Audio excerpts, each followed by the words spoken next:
ẹ̀yin ènìyàn wa eléyìí náà ń pè ní ègbìnà ọ̀tẹ̀ bá a ṣe ń pàkan nìkan rúwé.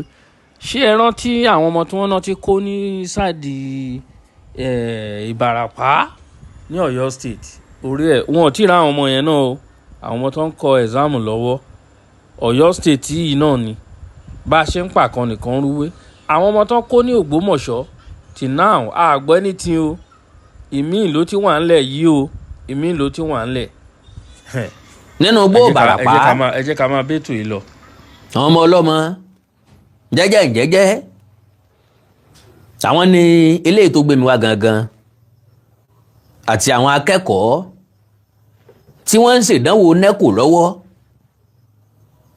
táwọn ajínigbé tún kì mọ́lẹ̀ wọ́n tún kó wọn wọ́n tún káwọn olùkọ́ wọn. That is another incident tó tún ẹ̀sẹ̀ ṣẹlẹ̀. Ògúndá kan kò yìí tán ó tún lóun Ògúndá méjì. Àwọn tí wọ́n kó àìrí wọn gbà padà wọ́n tún kí àwọn míì lọ́rùn mọ́lẹ̀ wọ́n tún kó wọn wọgbó lọ. Ẹ wá ní orílẹ̀-èdè yìí ọ̀dà bí eré bí àwàdà àlàbọ̀rún ń dẹ̀wù gbogbo tá a nílẹ̀ yìí ó wá dìgbò táwọn ajínigbé ti fi ń sararin dín. Ajínigbé ló kù tí ń kọ̀ǹtró lẹ̀ yìí ìjọba ò lágbára mọ́ láti wá ṣèyí sí Olódùmarè.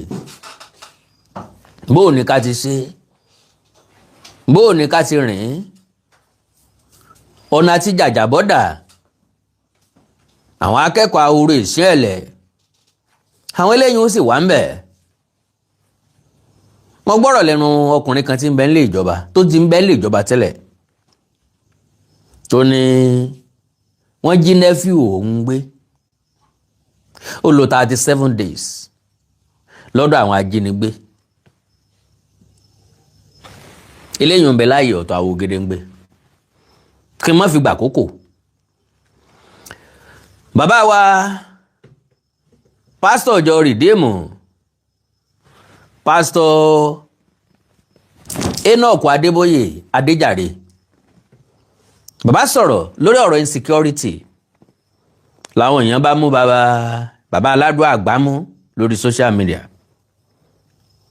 Ìbú tán lé ilé ebú èpè tán lé ilé pè wọ́n ní ń bí bàbá wà láyé Jonathan ń bá wọn náà protest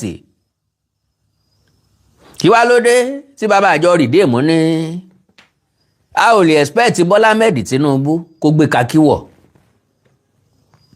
Gbogbo ọmọ Nàìjíríà ló kọminú bó lórí orílẹ̀-èdè bá lè gbé kakí wọ̀ kò sí ní tó bá dé ń bẹ̀ o. Bàbá láàlè sọ pé kí Bọ́lá Tinubu gbé kakí wọ̀ kó wọnú igbó lọ lóòótọ́ ni ṣùgbọ́n bẹ́jọ́ bá jẹ́ tẹrin kò pé ká mọ̀mọ́ dá. Ńgbà ayé Goodluck Jonathan this same Bọ́lá Ahmed Tinubu yìí jáde ó protest.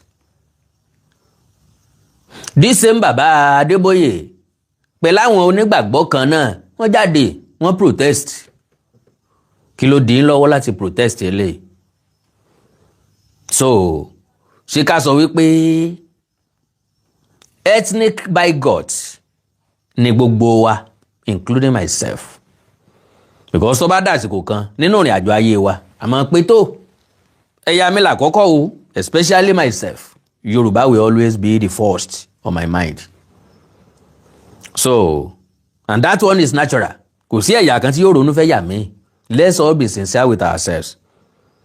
Ṣàfẹ́ntì bá ń parọ́ àwọn hypocrite náà máa ń fẹnu jà fẹ́ yà mí instead of ẹ̀yà tiwọn. Lóòótọ́ ìjọmọlúàbí ọ̀tọ̀ ìjọmọnìyàn ọ̀tọ̀ ṣùgbọ́n Yorùbá ti parí ọ̀rọ̀ wọn lẹ́ni ó bá sínwín bí òkú ìyá ẹni bàbá ya wèrè bí òkú bàbá ẹ̀ náà kò bá di. Àwọn ẹ̀yà tá a fẹ́ kú nítorí wọn tá a fẹ́ jà nítorí wọn ìjà wọn ń jà nítorí tiwa. So ojú ayé ni kò ní ìtumọ̀ lọ́dọ̀ ru wa. Táwọn akẹ́kọ̀ọ́ tí wọ́n tún jí kó nínú igbó Ìbàràpá àwọn ọmọ ọlọ́mọ jẹ́jẹ́ àwọn ní eléyìí tó gbé mi wá gangan àti àwọn akẹ́kọ̀ọ́ tí wọ́n ń ṣèdánwò nẹ́kò lọ́wọ́ káwọn ajínigbé tún kì mọ́lẹ̀ wọ́n tún kó wọn, wọ́n tún káwọn olùkọ́ wọn. That is another incident tó tún ẹ̀sẹ̀ ṣẹlẹ̀. Ògúndá kan kò yí tán, ó tún lóun Ògúndá méjì. Àwọn tí wọ́n kó àìrí wọn gbà padà, wọ́n tún kí àwọn míì lọ́rùn mọ́lẹ̀, wọ́n tún kó wọn wọgbó lọ. Ẹ wá ní orílẹ̀-èdè yìí ọ̀dà àpé ò ní dáa torí pé ń tó sọ pé ìlú ó dùn ó nìkan kọ́ ni ó jẹ́ ẹ̀. Àfáà tó ní yóò mú ọmọ rẹ̀ ò ní jẹ tírà. Eléyìí ń túmọ̀ sí wípé ìrọ̀rùn ogi ni ìrọ̀rùn ẹyẹ. Bàbá ti ń gbàdúrà àlàáfíà ló à ń gbàdúrà àlàáfíà ara wa. Bó nílé ẹ̀gbẹ́ rẹ tí ó bá ti nísinmi, possibility ń bẹ kí wọ́n wá kànlẹ̀kùn ilé rẹ lóru. Àbí ọ̀sẹ̀lẹ̀ sí ń rí ni táboyún wà nílé kejì ilé kẹta ládùúgbò yín tí wọ́n fẹ́ gbé lọ sílé ìwòsàn bóyá ńgbà tí ń rọbí tó fẹ́ bímọ tí wọn ò sì ní mọ́tò là tàbí lọ́kadà tó jẹ́ pé lẹ̀kùn ilé rẹ̀ wọ́n wà á kàn. Ẹ dákun sà, ẹ má bínú, ìyàwó mi ló ti ń rọbí látàárọ̀, ibi tó sì gba káàdì sí jìn díẹ̀, mo wá ní kẹ́ ẹ bá ń help ẹ̀ kẹ́ ẹ bá gbé dé hospital. Dákun torí Ọlọ́run sóò ní lọ. Àbọ̀ sọ pé ẹ wò ó mò ń sùn lọ́wọ́ o. Ọ̀nà méjì ló pín sí. Ìsídà kò fọ́n kọ́kọ́rọ́ pé mi ò lè wa mọ́tò lálẹ́ o, kọ́kọ́rọ́ rẹ̀ máa gbé lọ, tó bá dàrọ̀ ìbá ń gbé mọ́tò wá. Tàbí kó o parun mọ́jú kó o bá wọn gbé lọ, because ọ̀nà méjì ló pín sí. Bí wọn ò bá rí gbé lọ tí nǹkan bá ṣẹlẹ̀ sáláboyún, sọ́ọ̀sà kúrò ládùúgbò ni wọn ò ní fojú rẹ̀ wù ọ́, ìwọ gan ló ní lórí síra ẹ̀. Ẹlẹ́ẹ̀kejì, wọ́n wá rí miss aláboyún ọ̀hún wá padà bímọ, ojú wo ló fi kí wọn pé ewu ọmọ ńjọ́ kejì àbí ńjọ́ kẹta? Bó lẹ́tùn ṣe wora yín só kúrò ládùúgbò fún wọn. So àwọn nǹkan kan máa ń wà tó jẹ́ wípé kò ní ṣẹlẹ̀ síyàn ṣùgbọ́n yóò ṣẹlẹ̀ sẹ́ni tó kàn yàn. Ń la fi sọ wípé ẹ̀já fojoojúmọ́ ayé ṣe rere torí òní kọ́ torí ọ̀la àwa àti tàwọn ọmọ wa ni. Pápápẹ́ jẹ́ kí n sáré lọ sọ̀rọ̀ ti bàbá Adébóyè ká tó lọ sọ́dọ̀ àwọn tajínigbé. Bàbá Adébóyè ní Bọ́lá Ahmed Tinubu àlè expect ẹ̀ kó gbé kakíwọ̀ kó wọnú ìgbẹ́ lọ. Pápápẹ́ jẹ́ sáré dé the General Overseer of the Redeemed Christian Church of God, RCCG, Pastor Enoch Adeboye, has defended President Bola Ahmed Tinubu against growing criticism over the worsening insecurity across Nigeria. Lóòótọ́ la gbọ́dọ̀ criticize Bola Ahmed Tinubu, lóòótọ́ ni. Ṣùgbọ́n tá bá wò dáwọn ibì kan, a wò wípé n tá ń criticize ẹ̀ lé lórí, òun kọ́ ló orchestrate òun kọ́ ló dálẹ̀. Àwọn ará òkè ọya tí wọ́n dá insecurity ilẹ̀, wọ́n mọ nǹkan tí wọ́n ń jẹ lábẹ́ ẹ̀. Ọ̀pọ̀ àṣírí ń bọ̀ tí à ń bọ̀ wá tú lágbára Ọlọ́run kọ́ ló ń dẹ̀mí gbogbo wa sí. Tẹ́ fi mọ̀ wípé àwọn èèyàn kan, àwọn alágbára kan náà ń bẹ́ẹ̀ ní insecurity. Because àwọn tí wọ́n ń jìyàn kò yìí, do you know wípé wọ́n láwọn ọ̀gá tán ń ṣiṣẹ́ fún? Iye àmọ́ tí tẹ́ bá san fún wọn gẹ́gẹ́ bí ransom, ọ̀gá òun ni ó wá gbé odidi owó yọ sẹ́ńjì ilẹ̀ fún wọn bí wọ́n bá rí nǹkan rà. So àwọn ọ̀gá wọn ni ó gbọ́ owó, àwọn iléeṣẹ́ ológun dẹ̀ mọ̀ nípa rẹ̀. Sorry o, mò ń bọ̀. Now, worsening insecurity across Nigeria. The cleric insisted that the president cannot be blamed for failing to personally confront terrorism on battlefield. Ó láwọn èèyàn tó yàn sípò, ó láwọn alágbára tó pè pé iṣẹ́ yìí ẹkúnjú òṣùwọ̀n ẹ̀rì sí fún mi. Báwọn yẹn bá kùnà, ìjọba náà ló kùnà. Tinubu náà sì lánàá kàlébù sí. Dòrò ni chief the commander chief of armed forces.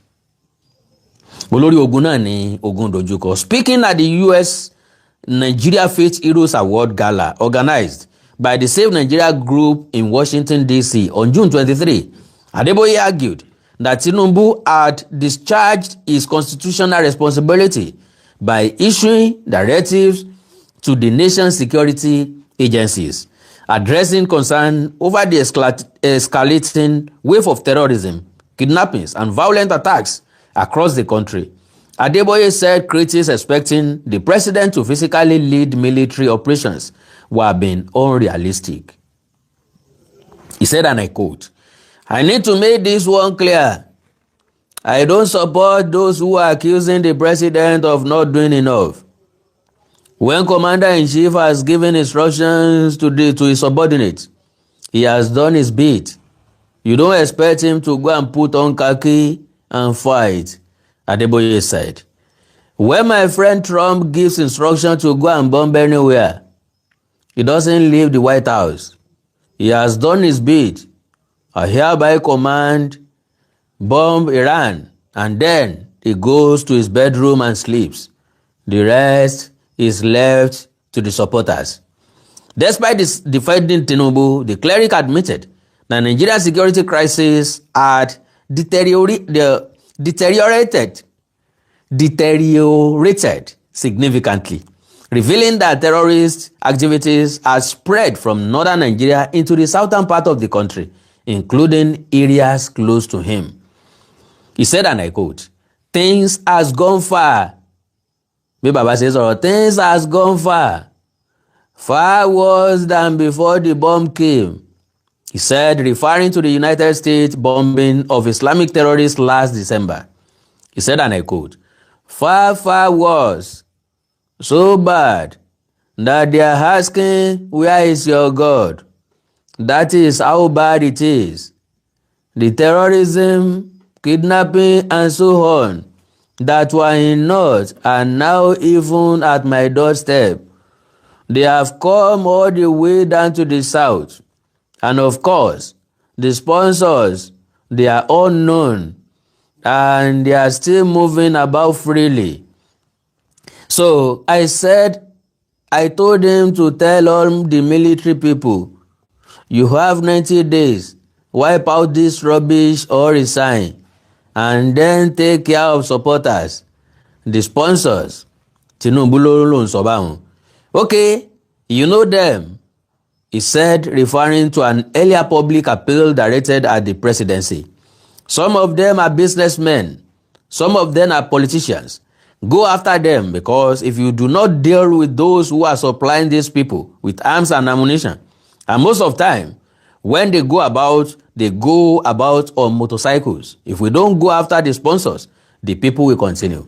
Meanwhile, oríṣiríṣi àṣírí ní ń tú wípé àwọn nǹkan àlùmọ́ọ́nì inú ilẹ̀ ń làwọn tí wọ́n ń rán àwọn èèyàn láti jíyàn gbé yìí ni wọ́n ń rí ládùúgbò bẹ̀.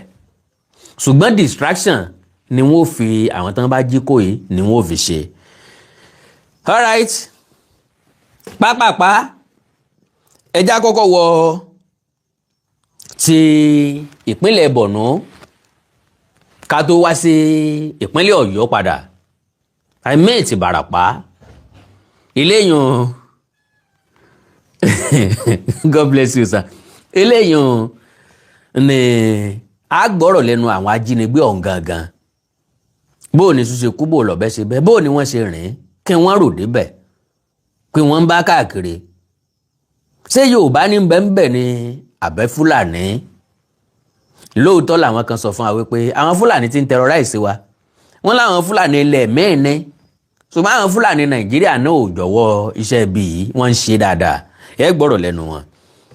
Troop rescue 10 NECO candidates abducted by ISWAP in Borno.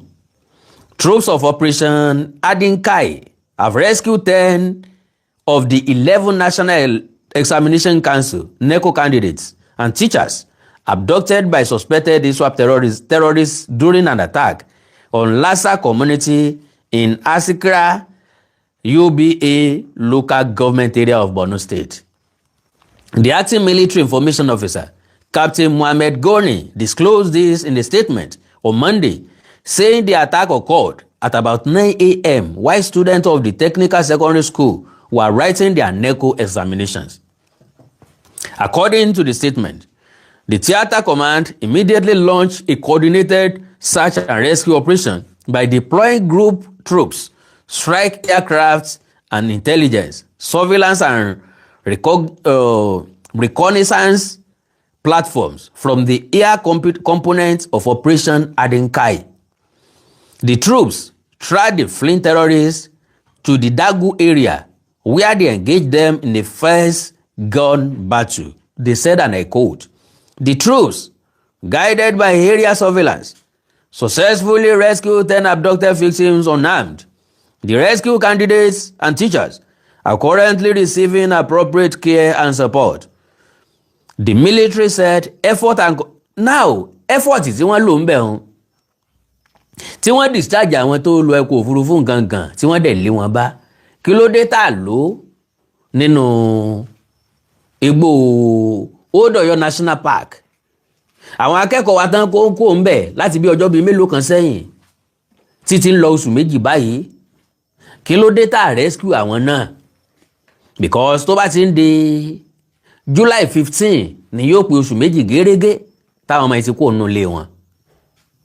Lóòótọ́ làwọn èèyàn kan sẹ́ndí fídíò kan sí mi tí wọ́n fẹ́ fi sọ wípé àwọn akẹ́kọ̀ọ́ yẹn ni wọ́n wà nínú fídíò yẹn. Àwọn akẹ́kọ̀ọ́ ń dàbí ọmọ tó ní pansọ́kọ̀, wọ́n dàbí ọmọ tó ní pansọ́kọ̀ kámọ̀dàkọ̀ kwásọkọ̀ báwọn ìyá wa ṣe nu ó ṣe wá rí bí ọmọ tó ní pansọ́kọ̀ báyìí. Àgbẹ̀ àmọ́ mi kwásọkọ̀ ni kwásọkọ̀ pansọ́kọ̀ onípansọ́kọ̀. Àwọn ọmọ yìí ò rón jẹjẹ bọ̀ èmi ò gbà pé àwọn akẹ́kọ̀ọ́ ti ọ̀dọ̀ wa ni. Àwọn èèyàn máa ń oríṣiríṣi nǹkan náà máa ń tag mọ́ nǹkan tí ń ṣẹlẹ̀. So the troops guided by areas of during the operation, troops reportedly outmaneuvered the terrorists, inflicted casualties on them, and recovered 7 motorcycles used during the attack, significantly disrupting their escape. The operation, however, claimed the lives of one soldier of Operation Adinkai and a member of the Civilian Joint Task Force. They said, and I quote, their courage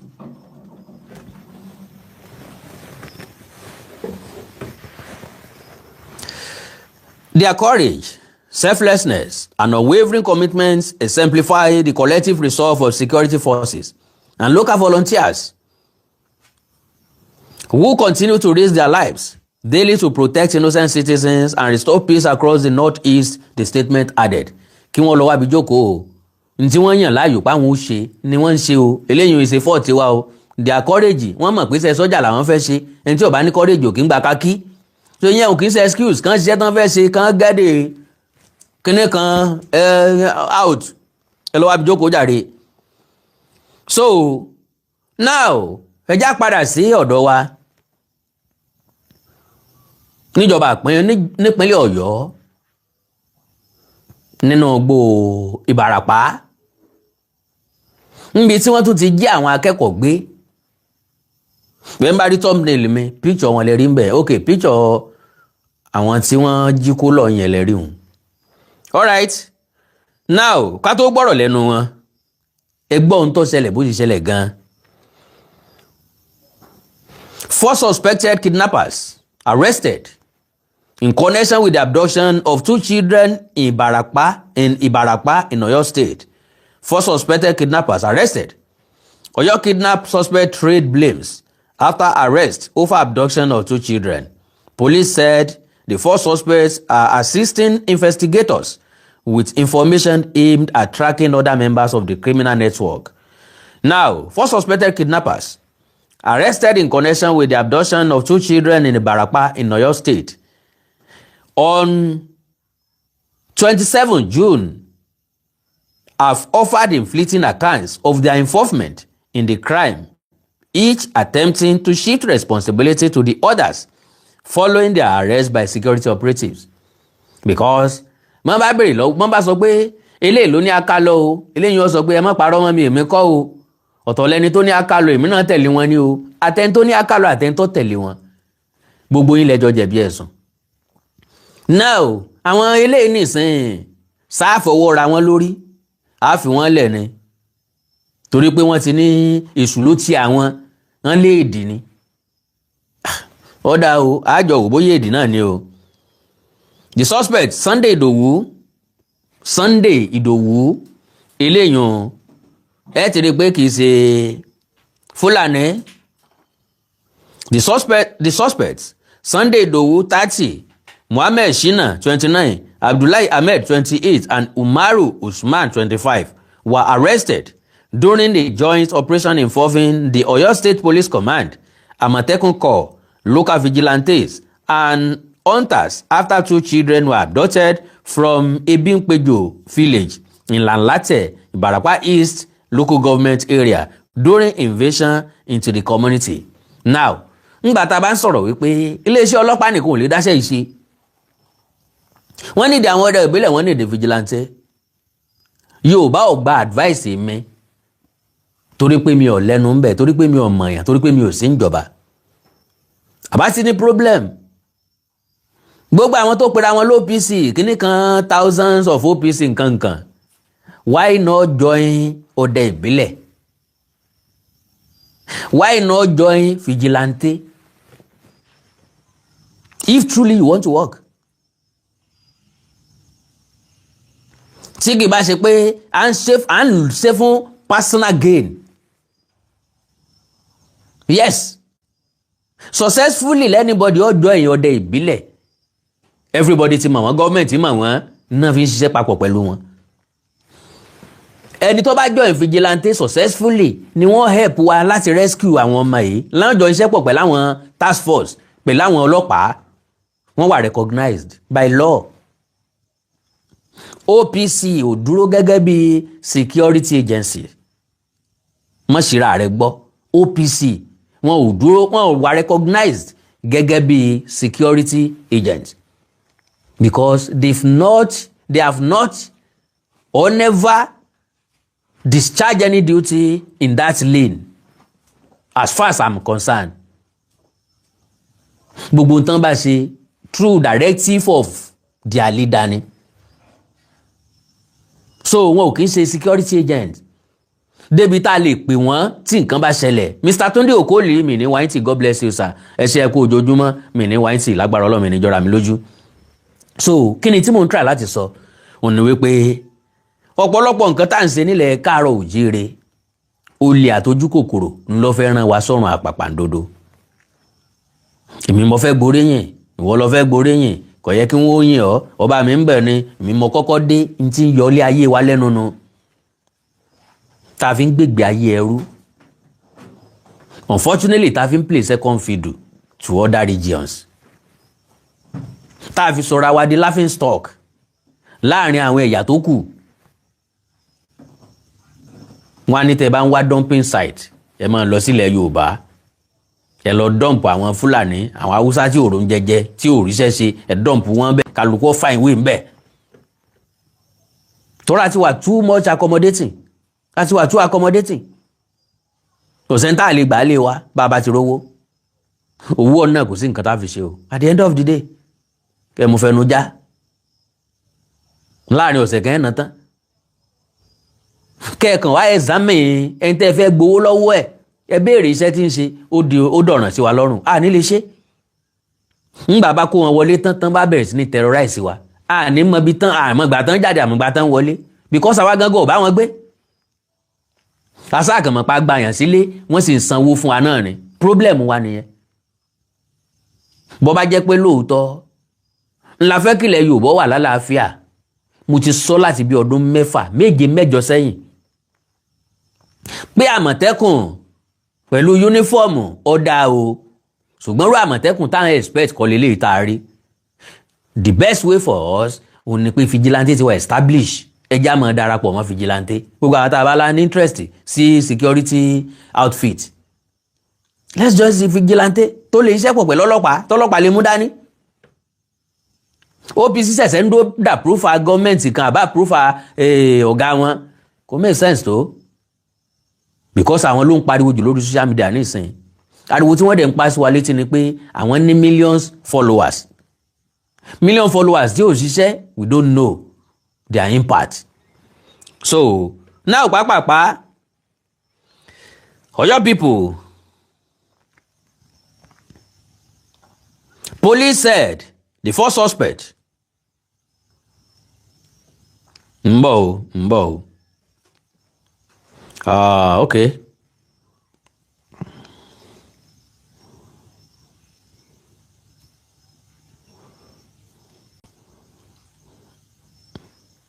Okay.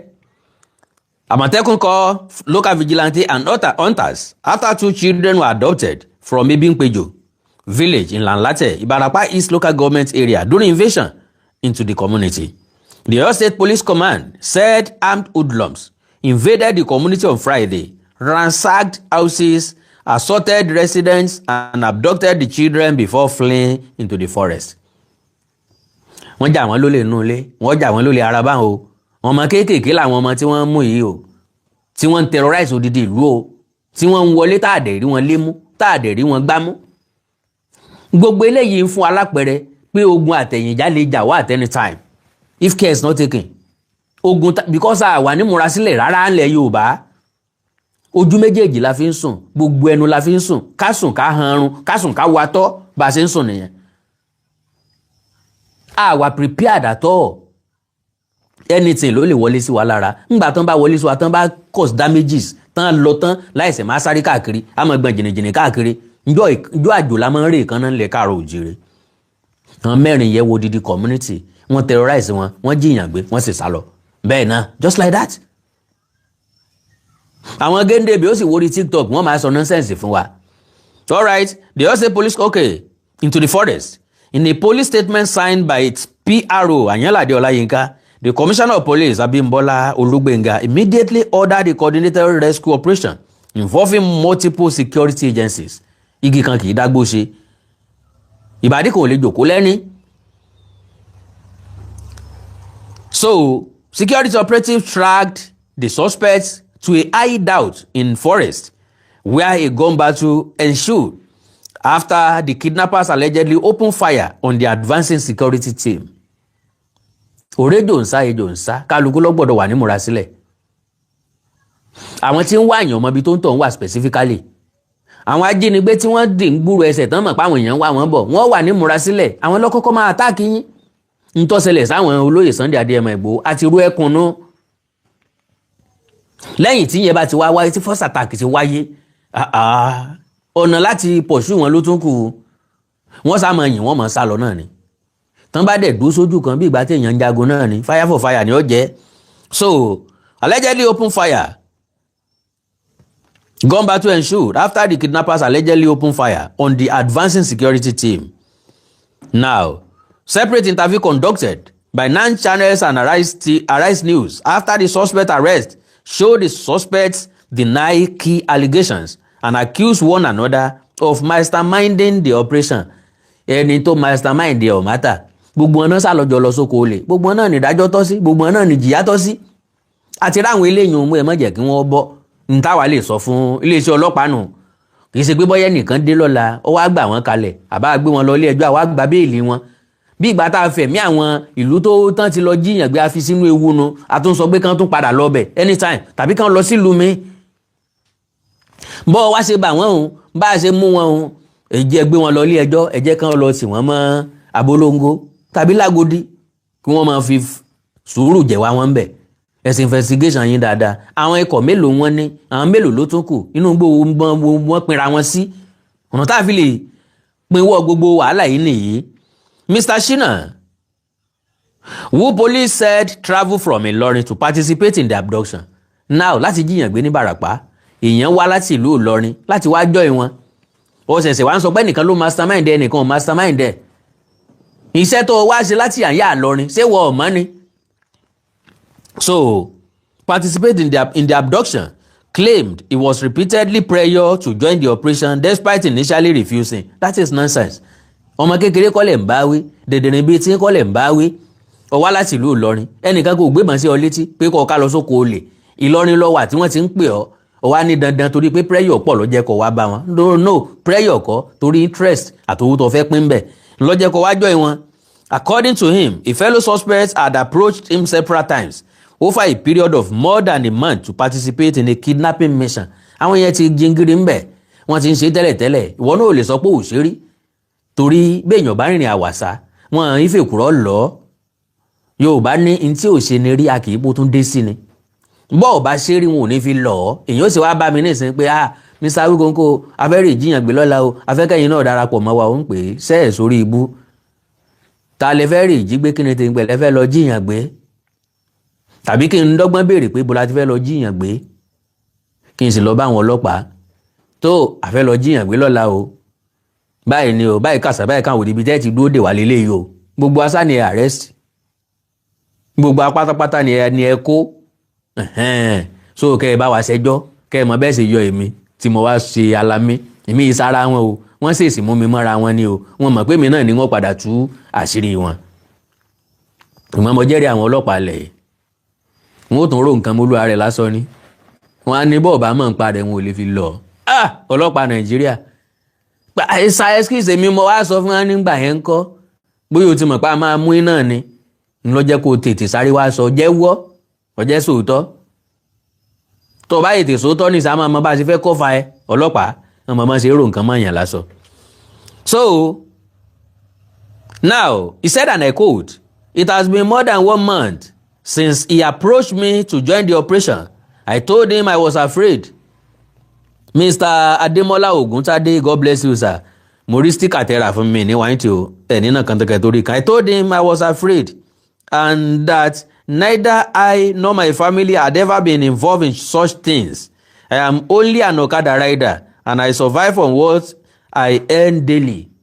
Rọ́lọ́pàá bàbá rẹ̀ òṣèré ìyá rẹ̀ òṣèré kò túmọ̀ sí pé wo ò lè ṣe ọ̀kánjúà ojú rẹ̀ ló jẹ́ kí wọ́n invite ẹ ká lọ farabalẹ̀ sídìí ọṣẹ́ ọ̀kadà tó ń ṣe oníye tó ń pa lójúmọ́ olófin ń bọ́ rẹ̀ ó sì tó ọgbélé ayé ọ̀kánjúà ní ọ̀kánjólè ojú kòkòrò àìlèmójúkúò káfẹ́ ọlà òjọ́ ká máa wá ọlà òjọ́ kiri ń ló ti majority yín débẹ̀ sílẹ̀ yìí ò kì í ṣe excuse.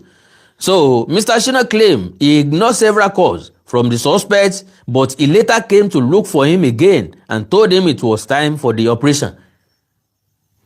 Wọ́n mọ̀ wípé ó ti jíngírí ń bẹ̀ akínní ọ nínú iṣẹ́ táwọn fẹ́ ṣe ńlọ jẹ́ kí wọ́n fi gbogbo Ìbàràpá lẹ̀ kí wọ́n fi gbogbo ìpínlẹ̀ Ọ̀yọ́ lẹ̀ lọ sí ìpínlẹ̀ Kwara Ìlọrin precisely láti wá píìkì ẹ kì í dẹ̀ ṣe bó o ṣe rò ní ó ṣe rí ìsídàkọ sọ fún ọ pé kán wá gbé ọ kí wọ́n wá gbé ọ ń bẹ̀. So I told him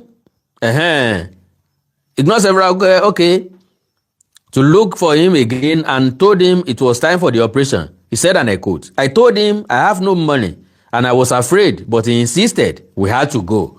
Mr. Ahmed, who was accused by other suspects of supplying weapons used for the operation, also denied the allegation. The suspect, who identified himself as a S-man, said he was introduced into the matter through another individual and insisted the firearms belonged to Idowu, another arrested suspect. He said, and I quote, "He sent someone to me. The gun belongs to Idowu. Mr. Idowu, police described as a local collaborator. And tó wà nítòsí tó invite wọn wá òun náà tún jiyàn ó tún ní òrí bẹ́ẹ̀. However, rejected the accusation and claimed he had repeatedly distanced himself from discussions about the operation. He admitted handing over a firearm but insisted it was faulty and unusable." Ó ní ìbọn tó ń gbélé wọn lọ́wọ́ òṣìṣẹ́ ó ti bàjẹ́ torí ẹ̀ ló jẹ́ kó wọ́n kẹ́lé wọn lọ́wọ́. He said, and I quote, "If not for ignorance, I should have reported him, Ahmed, to the police a long time ago because he had been discussing the operation with me for a long time." Ìyẹn túmọ̀ sí pé planning ti wà ńlẹ̀ kí wọ́n tó execute project wọn kì í ṣe pé wọ́n kàn déédéé gbéra ń jọ kan wípé ẹja rè jiyàn gbé wọ́n ti ń plan ẹ̀ sí pẹ́. Mr. Idowu alleged that one of the suspects gave him money to purchase bullets but said he never bought any bullets. Bí ọba mọ bí wọ́n ti ń ta ọta wọ́n ṣe kó fún pé kó rèé rà á. No problem. He said, and I quote, "The gun had been faulty for a long time. It belonged to my brother. I didn't think they could use an empty gun for such an operation." Meanwhile, Mr. Usman, whom investigator identified as the coordinator of the operation, denied leading the gang and accused the other suspect of falsely implicating him. He said, and I quote, "It is true that we were arrested, but their claim that I coordinated the operation is a lie. I have never done this kind of thing before. My family has never been involved in such activities." Kò pọn dandan kí family yìí ó involve in such activities. Ntẹ́mi náà ń ṣe family mi ò ṣe rí. So kò pọn dandan èèyàn kan lè jẹ́ ẹnìkan tí gé lọ́wọ́ nu ilé tí ó sọ gbogbo ilé di ilé agéka. Èèyàn kan lè jẹ́rù kan ṣoṣo tí ó máa mú ní gbogbo ẹrú. Èèyàn máa pe gbogbo ilé lọ́mọ ẹrú gbogbo yín o. Mr. Usman offered an unusual explanation for his involvement, claiming he acted under his spiritual influence. Ìdí ni wọ́n ń sọ, àbórí wọn dàrú. He said, and I quote, I was under his spell, he said. If I had been in my right senses, I would not have been involved. Irọ́, left senses lower. He insisted he neither recruited the suspect nor coordinated the operation, adding that the others knew one another before he became involved. Arrest and rescue. Giving updates on the arrest and rescue operation, the police spokesperson attributed the success to credible intelligence. This same credible intelligence ṣe interpret ẹ̀ sáwọn ọmọ wa tó wà nínú igbó Old Ọ̀yọ́ National Park ti today. Àwọn ọmọ 39 tán ti kó, ọmọ méjì wọ́n jí kó tẹ sáré gbà padà. Ọmọ 39 ti ń bẹ nínú igbó for more than 40 days now tá àti rí wọn gbà padà. Àwọn eléyìí ń kọ́ sà. Coordinated intelligence ò ṣiṣẹ́ fáwọn ni. Ó ṣe á jẹ́ pé àwọn méjì nìkan ló ṣiṣẹ́ fún. Oko etílé ládìẹ lérò, oko ẹsẹ̀ kùkú ládìẹ lè yẹ. Àwọn eléyìí tí wọ́n gbébọn sí tó dání, náà gbébọn tó lápátí tí ò lápátí tán láwọn gbébọn tó lápátí tí ò lápátí dání. Tó bá jẹ́ bọn tó lápátí tí ò lápátí wọ́n gbé dání. Bó làwọn ọlọ́pàá yìí sọ pé wọ́n dojú ìbọn kà wọ́n. Kọ́ má jẹ́ pé òkúta wọn sọ táwọn ọlọ́pàá sọ dìbọn. Ọlọ́run ṣàánú gbogbo wa. Mọ̀ ń bọ̀ ohun èdè. So, acting on credible intelligence, I quote, supported by technical resources and coordinated field operations, the joint security team successfully traced the abductors' hideout deep within the forest. Kí ló dé tá a trace tàwọn akẹ́kọ̀ọ́ 39 àtàwọn olùkọ́ wọn tí wọ́n bẹ́nu gbódò ní? On sighting the advancing security team, the hoodlums opened fire, resulting in a gun duel. The operatives responded professionally, overpowering the criminals and forcing them to flee in different directions. During the operation, a suspect, Usman, was arrested with gunshot wounds sustained while attempting to escape, while the police also recovered 3 mobile phones at the scene. Another suspect, Ahmed, was arrested in a follow-up operation the next day. Further investigation led to the arrest of Idowu, whom police described as a local collaborator, and Shina, who allegedly traveled from Ilorin, Kwara State, to participate in the operation. The children were later rescued during the operation. One of the victims sustained injuries but was taken to the hospital along with the other victim for treatment before reuniting with their families. Police said the 4 suspects are assisting investigators with information aimed at tracking other members of the criminal network. Investigation is ongoing and further development will be communicated as they unfold. Oyo grapples with rising insecurities. The arrests come amid growing concern over insecurity in Oyo State, particularly in rural communities, bordering forests stretching across Okeogun, Ibarapa, and parts of Old Oyo National Park. In recent months, residents have reported a rise in kidnapping incidents, attacks on communities, and violent crimes linked to armed groups operating in forested areas. The security challenges recently attracted national attention following the abduction of school children and teachers from their school in Urire local government area on 15 May. One of the kidnappers, teacher Michael, was spying. Ẹmọ́jà lọ bẹ̀rún. Pápákọ̀ ẹja gbọ́dọ̀ lẹ́nu àwọn ọ̀daràn ẹyẹ tí mo sàn yìí fúnra lára wọn. Ẹ ṣe jẹ́ nínú iṣẹ́ tẹ́ ṣe yìí. Wọ́n ní ìwọ ló pé gbogbo àwọn pé káwọn wá lọ ṣiṣẹ́ tẹ́ ṣe. Ṣé lóòótọ́ ni? Irọ́ ni gbogbo nǹkan tí wọ́n pa mọ́ mi. Lóòótọ́ dé nǹkan ṣẹlẹ̀ sí bá wa. Bọ̀ wípé mi ni mo pè wọ́n. Irọ́ ni wọ́n pa ẹ̀. Mo fi tó gbé mo fọlọ́wọ́ bá ṣe. Nítorí pé gan fámìlì mi ràn mí. Kò sí ẹni. Ẹ sì máa fọlọ́wọ́ bá ṣe lẹ́rìí sí nǹkan burúkú. Nítorí pé gan fámìlì mi ràn mí. Wọn ò ṣe rí. Ìwọ sí owó tó ti wá ṣe ń kọ́. Ọdì tó ṣe rí àfi èmi gan ni ṣe rí. Ṣùgbọ́n ìdí tó kọlù wá yìí mo mọ̀ pé bẹ́ẹ̀ ni èmi gan ǹjẹ́ ti ara mi. Ìbàgẹ́ ti ara mi ni kò yẹ kí irú ìdí yìí kó kọlù mí. So ìtọ́fà lójú táwọn ọmọ náà fi sọ pé èmi mo pè sí wọn ẹgbẹ́ lọ́wọ́ Sunday gan tí mo mọ̀ rí. Àwọn mẹ́tẹ̀ẹ̀ta àwọn àjọ mara rí ni ìmọ̀ wọn pé kájọ sọ̀rọ̀ pé èmi ni mo fa ẹnìkan wá ní ìfẹ́ anybody wá. Gbogbo yín ti síra yín ta gangan wá ni ó sọ pé òkè ẹja lọ ṣiṣẹ́ ẹ̀ torí bá ṣe bí gbogbo yín nìsín oníkálukú sọ pé eléyìí ló. Mo fi tútù gbìmọ̀ fọlọ́wọ́ bá ṣe ẹlẹ́rìí iwájú àti èèyàn ìpè tó bá yẹ pé mẹ́ni kì í má bọ̀ níbi tí mo. O lè bọ́ mbẹ̀ tẹ́lẹ̀. Mo fọlọ́wọ́ bá ṣe. Báwo lóòótọ́ òkè ó ti sọ pé wọ̀kọ́ báwo wá ló ṣe wá jẹ́ ara àwọn tẹ́ ẹ jọ lọ ṣiṣẹ́ yìí. Ṣé ń gbọ́ mi? So lóòótọ́ ni ìgbà tí ìdìyàn dì mí sínà pè mí lérí aago ìgbà tó pè mí lórí aago mo wá bá. Ṣínà ti mọ̀ pé ènìyàn di ọ̀ tẹ́lẹ̀tẹ́lẹ̀ kó tó pè ọ́ lórí aago ọmọ ẹran.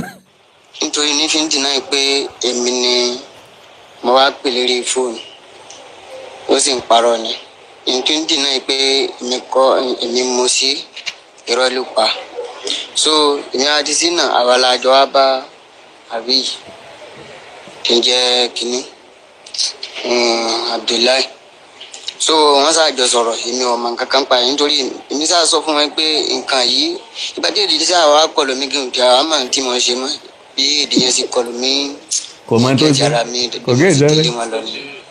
báwo lẹ ṣe mọ̀ pé Abdullahi níbọn àbí ta ni. wàláì tàláì àwọn náà wọn jọ sọ ṣùgbọ́n èmi ń tèmi dé mò ń kàn tẹ̀lé wọn lọ ṣùgbọ́n mo máa ń gẹ̀ẹ́jì ara mi tí n bá gẹ̀ẹ́jì ara mi ni kò yẹ irú nǹkan báyìí kó ṣẹlẹ̀ sí mi. kí ló ń kọ rẹ. Umaru ni. Umaru kí ni. Usman. Umaru Usman. Ó lè dì ní ìkànnì sí ọ̀kadà ló ń ṣe wọ́n wá wọ̀ láti ìlú Ìlọrin ni ìlú Ìlọrin kìí ṣe ìlú fìtínàfà ìlú Ìlọrin kìí ṣe ìlú jàgídíjàgan ìlú tó jìnnà síná tó sún màálù jánà Ìlọrin ni. Well, ẹ̀yin alára wa gbogbo ọmọ káàárọ̀ oòjíire bí a kò rí fún wa o láti pe àrópọ̀dọ̀fínú wa kásìmí àǹtí síra wa lágbájá lọ́jẹ̀bi tàmẹ̀dùn lọ́jẹ̀bi òkú tó ti kú ìbálàyé rojọ́ o ẹ̀ǹtàn bá jí gbé ni ọmọ wípé inú gbọ́ ọ̀rọ̀rùn o lásìkò òjò yìí o ẹ̀ǹtàn bá jí gbé ni ọmọ wípé a máa nira kí wọ́n tó dáwójọ fún èèyàn kọ́lọ́wọ́ ṣàánú wa ni o everybody manage ara ẹ̀ ni o nọ́mbà lu majority wa pẹ́pẹ́pẹ́ wọ́n lè mọ́ bá 20,000 lọ́wọ́ wa make sure wípé wọn ò jí ọ gbé àti dáwó pàjáwìrì kò rọrùn ọlọ́run níjọ́ ṣẹlẹ̀ sẹ́nìkọ̀ọ̀kan wa ọmọ káàárọ̀ oòjíire ẹja jígìrì sójúṣe wa ajínigbé ń bẹ láàrin ìlú wa à ń rí wọn lójoojúmọ́ wọn ò kọ́ síwájú orí ni kò sẹ́ńtọ́ mẹni tí wọ́n ń pílànù tiẹ̀ lọ́wọ́ báyìí òye yé mi pé àwọn kan ń pèrò pọ̀ lọ́wọ́ bọ́n ṣe ń àrẹ́sì àwọn èèyàn bọ́n ṣe ń pa àwọn èèyàn kò ní túmọ̀ sọ́dọ̀ àwọn kan àwọn tí ó sì tún padà ṣiṣẹ́ ọ̀hún múra rẹ̀ lọ́wọ́ gbogbo ilẹ̀ wa ó gbọ́dọ̀ wà protected the earlier the better tá a bá jígìrì sójúṣe wa so àánú Olódùmarè ò ní fi wá sílẹ̀ o ẹ like follow page mi lórí Facebook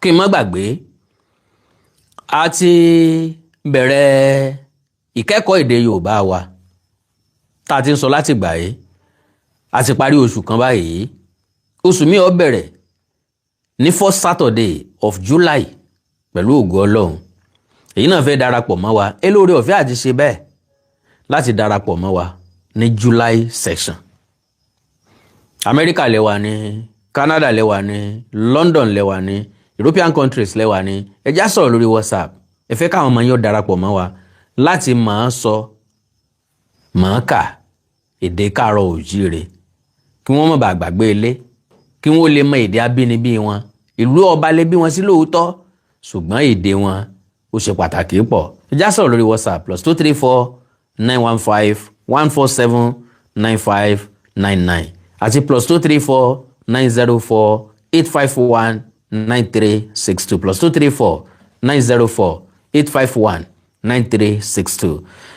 ilé mi ń pè mí mọ̀ ń lọ títí dìgbà míì tààtúnjọ pàdé ibi ò ní bà yín ọfà ò ní bà yín ìbànújẹ́ ò ní bà yín wọlé kò ní bà yín jáde àtàwọn àtẹ̀yìn kájọfà ikú dẹ́gbẹ̀rà àkàndọ̀rà kòǹkòǹ ló kọ́ mi lẹ́ẹ̀kan sí i ẹ like follow page mi lórí Facebook Awikonko television ẹ subscribe sí YouTube channel mi Awikonko TV ẹni nǹkan pàtàkì tẹ́fẹ́ kájọ sọ ẹjá sọ lórí WhatsApp +234 904 851 9362 ó dàárọ̀ òun ayọ̀ lásán ẹ̀yin tẹ́ ra sticker fún mi iná ò ní tanwó yín o ìbànújẹ́ ò ní wọlé yín God bless you all I love you all ó dàárọ̀ òun ayọ̀ o.